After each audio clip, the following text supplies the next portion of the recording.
Bonsoir et bienvenue sur votre émission de football à La Réunion 97.4 Foot. On va parler de la 12e journée qui s'est disputée ce week-end. 12e journée, il y en a 14 dans les deux poules. On commence à y voir un petit peu plus clair, c'est vrai, dans ce championnat, puisque je vous le rappelle, les deux qui termineront premiers dans la poule A et dans la poule B se rencontreront avant la fin de l'année pour savoir qui sera le champion.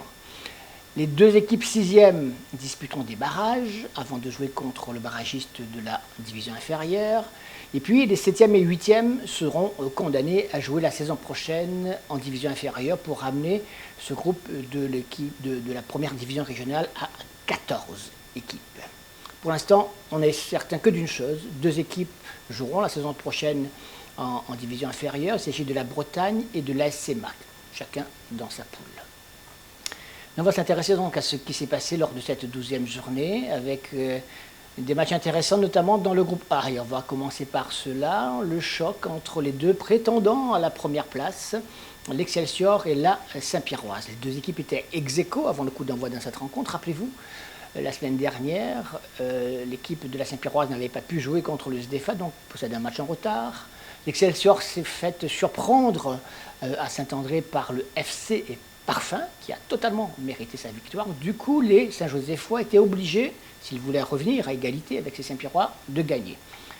Et comme c'est le goal average particulier qui entre en jeu, il faut savoir qu'au match aller, la Saint-Pierroise avait gagné par 2-1. Les joueurs donc de Saint-Joseph, les joueurs entraînés par Éric Assati, n'avaient d'autre choix que de s'imposer d'une part, et ensuite, peut-être par 2 buts d'écart. Pas simple, évidemment. Alors, on va prendre la direction du stade Raphaël Babé. Vous savez sûrement que l'Excelsior a réussi un joli coup à maîtriser la situation. On vous propose de voir tout de suite les meilleurs moments de cette rencontre. Excelsior Saint-Pierroise.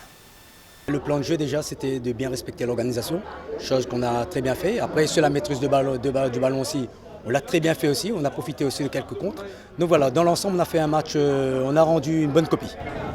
Vous n'étiez pas inquiet visiblement depuis quelques semaines quant au résultat du match aller avant ce rendez-vous? Non, moi honnêtement, je n'étais pas inquiet.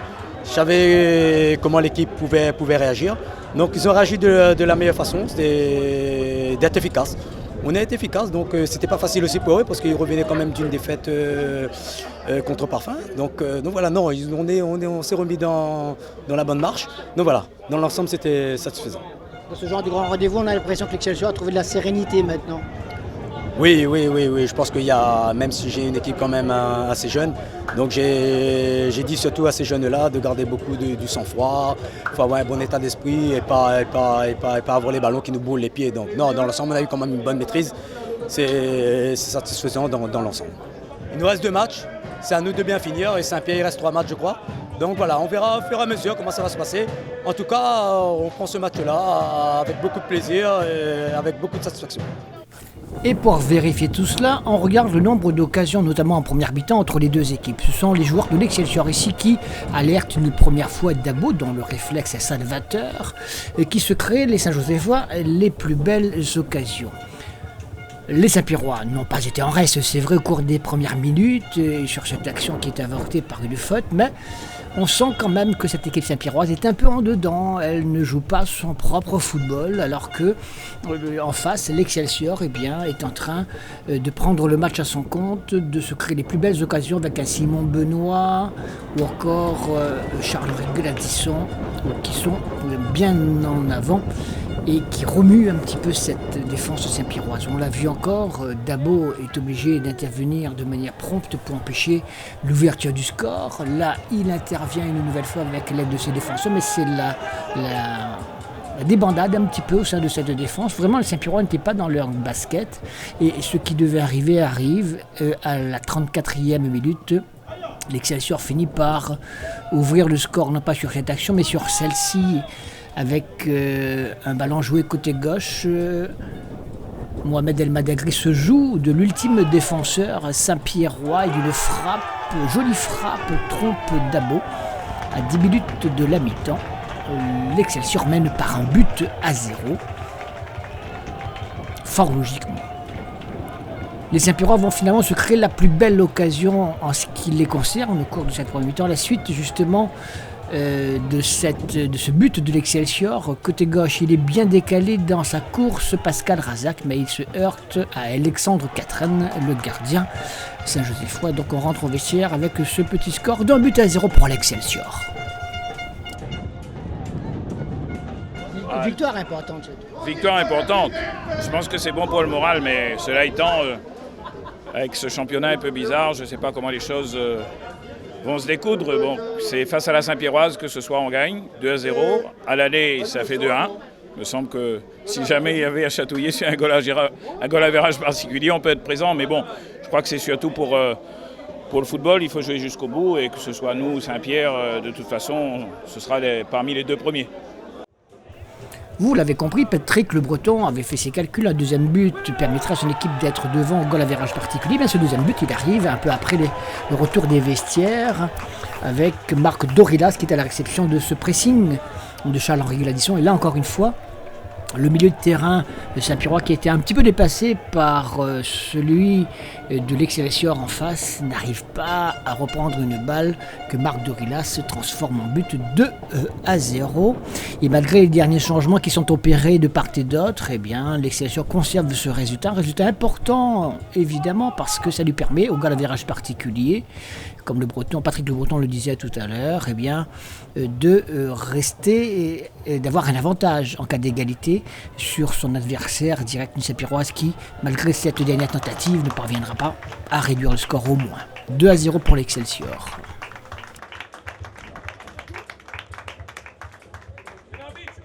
Oui, vraiment, on a la déception, certes, parce que on n'a pas des dents dès le début de match, donc ils ont profité de la situation. On regrette parce qu'aujourd'hui, c'est un résultat positif pour nous. Je pense qu'on est la tête du groupe. Donc on a mis en jeu encore Excelsior. Donc on tient à remercier tous les supporters. Ils étaient là quand même avec nous. On regrette beaucoup. On a vu une Saint-Pierroise un peu sur la défensive, prudente au départ. C'était l'objectif ? Ouais, c'est l'objectif au départ pour garder un peu notre avance au classement. Donc certes, mais on n'a pas joué notre football, notre meilleur football surtout. Bon, on va remettre ça la semaine prochaine au boulot. Je pense qu'on a fait tout ce qu'il fallait, mais le résultat, c'est pas la nôtre aujourd'hui.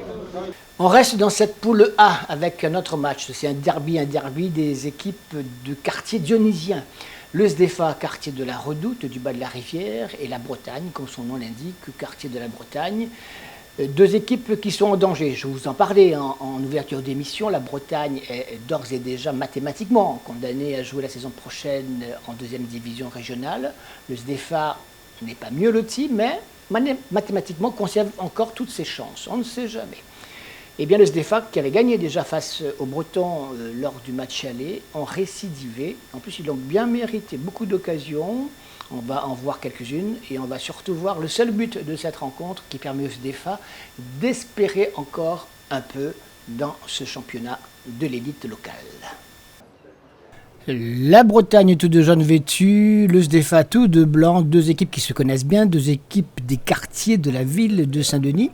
Et pour les Bretons qui sont à la recherche de leur première victoire dans ce championnat, l'occasion est plutôt bonne car l'adversaire peut être à leur portée, même si au match aller, eh bien cet adversaire-là avait gagné par un but à 0. Eh bien, ce ne sera pas encore pour ce coup-là car la domination, elle est quand même pour l'équipe du SDFA qui se crée les plus belles occasions. On a vu cette frappe sous la transversale, mais avant que le ballon ne ressorte, Ninon sauve comme il peut. Le SDFA continue à se créer de belles occasions. Regardez encore une fois, mais surtout en deuxième mi-temps d'ailleurs, que les joueurs de Patrick Boutotello ont réussi à dominer vraiment cette rencontre. Et finalement, à la 91e minute, ils finissent par enfin ouvrir le score et marquer ce but important parce que, on vous le disait, c'était un but d'espoir, celui qui lui a permis de croire encore mathématiquement en un possible maintien pour accrocher la 6e place, même si les adversaires qui les attendent sont de redoutables adversaires. Mais ce but-là de Loïc Grondin à la 91e est important pour permettre de croire encore en des lendemains meilleurs parmi l'élite locale. Et on peut fêter ça. Ils ont raison.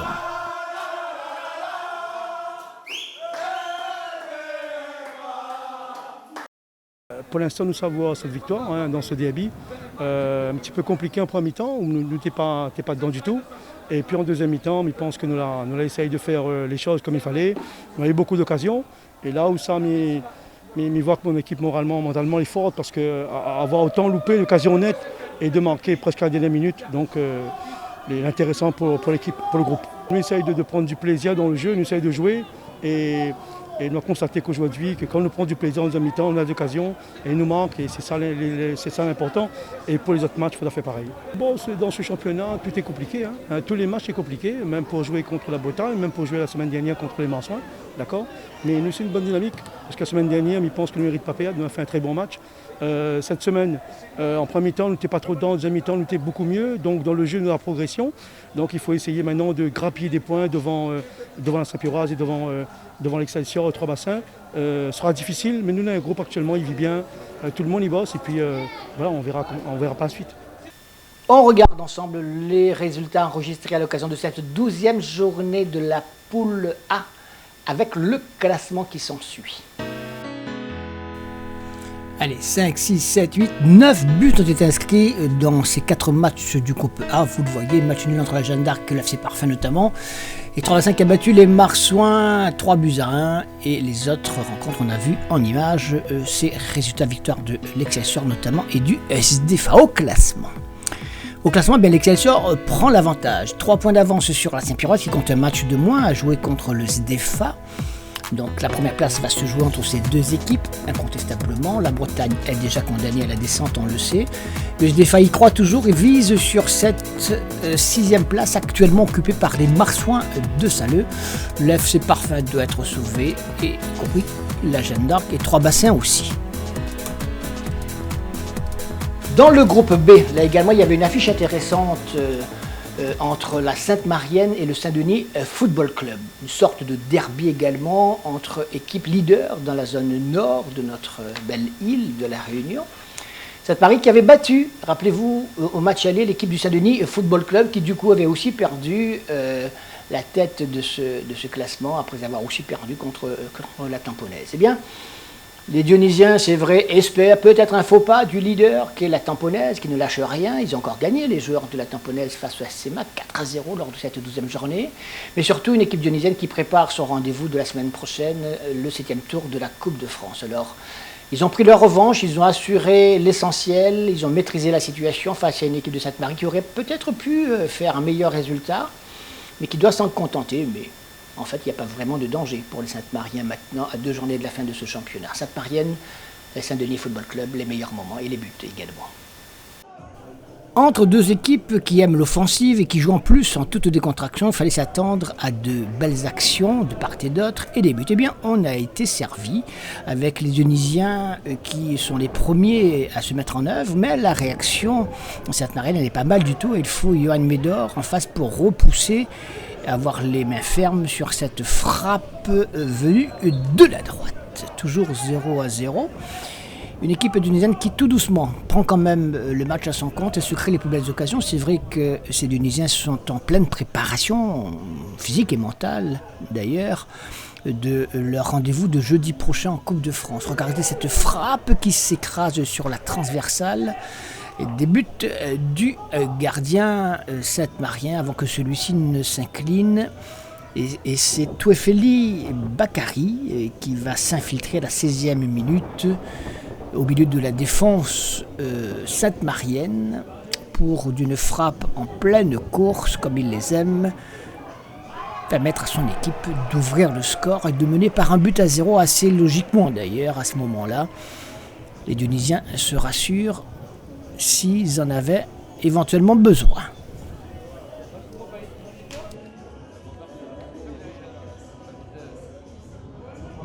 C'est vrai qu'en dans le replacement défensif, on a été pas sérieux à une certaine période du match, notamment sur le premier but où on avait annoncé que voilà, Toffé aimait bien perforer l'axe des équipes adverses et on prend exactement le premier but sur une action qu'on avait prévue auparavant.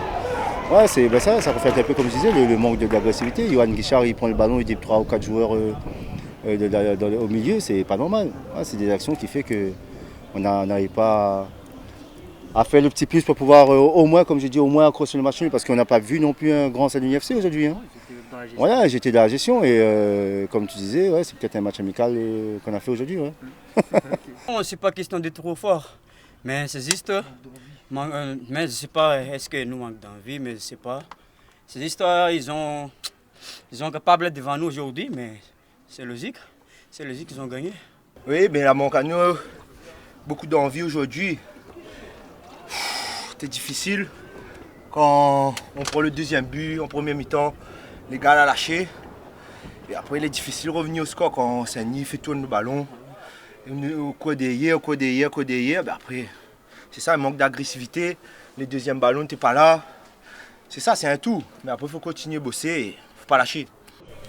Les Saint-Mariens ne sont pas vraiment à la rue. Regardez cette action, par exemple, qui amène une possibilité de but, incontestablement. Et c'est Yohan Médor qui fait le geste salvateur. Il fait la claquette en corner. Ça aurait pu être le but de l'égalisation, sans aucun doute. Mais ce n'est pas le cas. Eh bien, il faut regarder du coup de l'autre côté pour voir le deuxième but du Saint-Denis Football Club, avec notamment Jimmy Simori ici à l'écran. C'est lui qui sera à la réception d'une bien belle action collective. Un renvoi une première fois de la défense de Sainte-Marienne. Regardez cette balle enveloppée en pleine lucarne des buts Sainte-Marien pour le deuxième but de l'équipe dionysienne. Nous jouons depuis 56 minutes et beaucoup d'émotions, vous le voyez, de la part de Jimmy Simori. On se posait la question de savoir, pour avoir marqué ce but, qu'il soit envahi de larmes notamment, c'est qu'il se passe quelque chose que nous ne connaissions pas. Et nous sommes partis donc le voir à la fin du match pour lui demander, si ce n'est une explication en tout cas, les raisons pour lesquelles lui, il était particulièrement content de cette superbe réalisation qui permettait à son équipe à ce moment-là de se mettre à l'abri, et fort heureusement parce que les Sainte-Mariens vont revenir, on va le voir tout à l'heure. Donc Jimmy Simori, tout à l'intérieur et encouragé par ses partenaires, on l'écoute. Ouais, ça c'est pour ma fille Oliska Simori, qui était plus important pour moi à l'âge de 4 mois. Elle a perdu devant moi là, mais c'est bon. C'est pour elle les dédicaces et je continuerai de jouer et c'est pour elle aussi. On aurait pu faire nul, éventuellement parce qu'ils ont réussi des bonnes situations. On a joué une bonne équipe de Sainte-Marie et bon, le fait de mener 2-0, je pense qu'on a mieux géré la deuxième mi-temps. Donc le résultat, si on peut dire par rapport au nombre d'occasions, peut-être logique parce qu'en début de match, on a eu quand même des meilleures situations. Les Sainte-Mariens réduisent le score finalement à la 89e minute par Oumadi. Score final 2-1 pour le Saint-Denis Football Club qui prend sa revanche, si c'était le cas éventuellement, du match aller. Mais surtout se rassure quelque peu avant de retrouver l'AS Mac jeudi prochain au 7e tour de Coupe de France. Dire même au niveau des séances, quand on n'a pas tout le monde, hein, parce que bon, Flo il était blessé toute la semaine. Voilà, après, tu as 2 ou 3 joueurs absents sur certaines séances qui fait que tu ne peux pas préparer les matchs comme il faut. Voilà, après, ça a été comme ça presque tout le long de la saison. Donc, voilà, vivement que ça se termine en tout cas. Et ça commence à faire beaucoup. Et surtout que je ne pense pas que pouvoir récupérer les joueurs qui ont été absents aujourd'hui. Donc voilà, on va finir avec ce qui reste, quelques jeunes. Bon, il nous reste 2 matchs, on va essayer au moins de bien les finir. Oui, la mission est remplie. On était venu prendre les 4 points. Maintenant, en ayant dans le coin de notre tête le match de jeudi, on a voulu faire un match sérieux et essayer de se rattraper par rapport au match aller, on avait perdu. Donc l'objectif a été atteint, c'est prendre les 4 points et tant qu'ils ont gagné, ils ont fait le travail aussi. Donc on est toujours là et on prépare bien ce 7e tour qui arrive. Le rendez-vous dont on parlait tout à l'heure, de la semaine qui arrive, c'est dans 2 jours. Ce sera jeudi soir à 16h30 au stade Michel-Volnay à Saint-Pierre, 7e tour de Coupe de France entre la SC Mac et le Saint-Denis Football Club. C'est l'occasion de voir dans quel état d'esprit les Dionysiens préparent déjà ce rendez-vous important. Ils sont favoris sur le papier, mais ils savent aussi que la SC Mac, par exemple, a réussi de superbes exploits en éliminant notamment la Tamponnaise, la Jeanne d'Arc et la Saint-Pierroise, excusez du peu. Ils se méfient. Alors, les réactions, notamment du côté des Dionysiens, avant ce rendez-vous du 7e tour de la Coupe de France. Un match de coupe, donc il faudra préparer sur les 3 jours qui nous restent à préparer. Et puis rien n'est joué quand on sait la difficulté de ce genre de match-là. On va se préparer en conséquence et puis on fera le maximum pour ne pas être surpris. On va bien préparer, même si on y pense depuis la victoire face à l'Excelsior. On va préparer ce match sur les 3 jours qui restent. Et puis on va prendre l'adversaire très au sérieux parce qu'ils ne sont pas arrivés là par hasard. On va les respecter et on va chercher cette qualification pour le 8e tour. Sur un match, pour moi, c'est du 50-50. On l'a bien vu, Saint-Pierre était ultra favori et pourtant les matchs sont passés avec leur solidarité. Ils ont fait le match qu'il fallait. Ils vont répéter sûrement cette performance face à nous de nous montrer solidaires, sérieux. Et il faut faire le travail pour passer ce 6e tour. Il faudra être sérieux, il faudra être appliqué, il faudra marquer les occasions parce qu'on sait qu'on en aura. Et il faudra être concentré derrière sur les comptes parce que je pense que les marques vont essayer de nous attendre pour procéder en compte. Et voilà, faire le match le plus sérieusement possible et ne rien regretter à la fin. Les résultats dans ce groupe B où 9 buts ont été inscrits. Python Saint-Louis, on le voit, match nul avec l'F Saint-Louis 0-0. On ne sait pas qui et si ce résultat arrange l'une ou l'autre équipe. La Capricorne et la Saint-Pauloise également un but partout, match nul donc, alors que la Tamponnaise a gagné à la SC Mac 4-0. Les banlieusards saint-louisiens ayant la tête ailleurs sans aucun doute. La Tamponnaise solide leader avec 3 points d'avance à 2 journées de la fin sur le Saint-Denis Football Club. Et puis les 6e et 7e places vont être disputées entre l'F Saint-Louis, Python Saint-Leu et la Saint-Pauloise, alors que les Macs sont condamnés l'année prochaine à repartir en division régionale. Mais ils ont un rendez-vous important ce jeudi, le 7e tour de la Coupe de France, messieurs, dames, contre le Saint-Denis Football Club. Coupe de France, donc, 7e tour, jeudi 16h30, je vous le rappelle, stade Michel Volnay, ASC Mac Saint-Denis Football Club. Et puis dimanche prochain, eh bien, on enchaîne avec la 13e journée du championnat, l'avant-dernière journée du championnat dans les 2 groupes. Voici le programme. 13e journée dans le groupe A, Saint-Pierroise, Jeanne d'Arc, 3 bassins défunts, Marsouin de Saint-Louis Excelsior et Bretagne FC et Parfum. Un match évidemment encore important parce qu'il y a au maximum encore 8 points à prendre, il y a encore une première place à jouer, il y a également des places à sauver, les 6e et 7e places notamment. Dans le groupe B, les rencontres de cette 13e journée nous proposent Saint-Denis Football Club AF Saint-Louis, ASC Mac Sainte-Marienne, Saint-Pauloise, Python Saint-Leu, match qui sera sans doute important car déterminant là aussi pour la suite de ce classement. Et puis Tamponnaise, Capricorne à suivre aussi et tout particulièrement.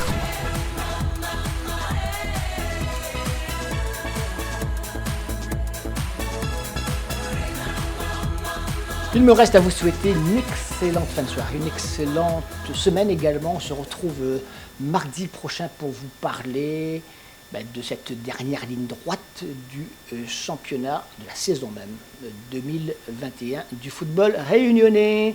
Salut!